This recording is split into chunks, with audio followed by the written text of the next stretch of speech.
السابقون الأولون من المهاجرين والأنصار والذين اتبعوهم بإحسان. Any questions or anything to add?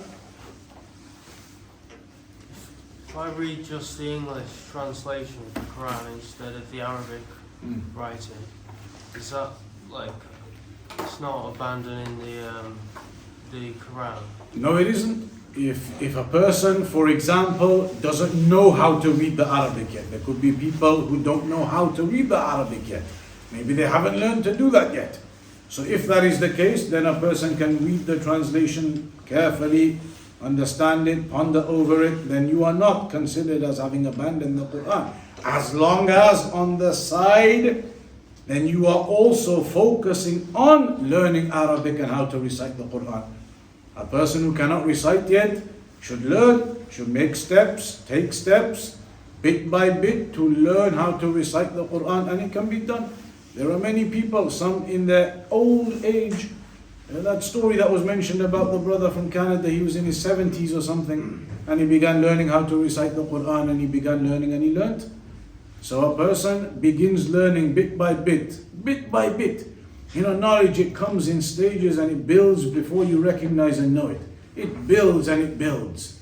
They give the example of one of the Salafī saw an ant trying to crawl up the wall.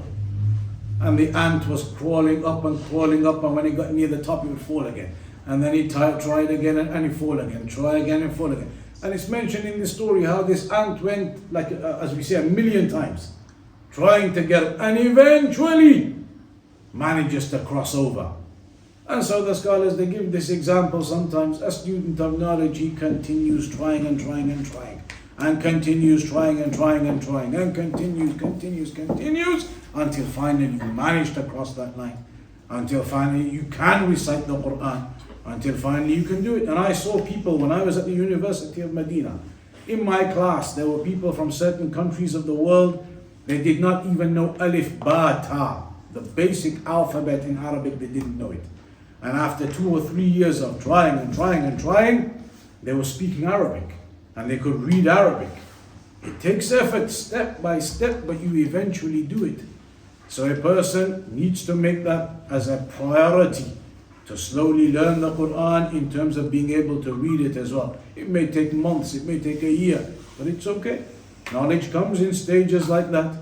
So it is not considered abandoning the Quran that you read the English and the meanings up until in the meantime you are learning how to recite as well.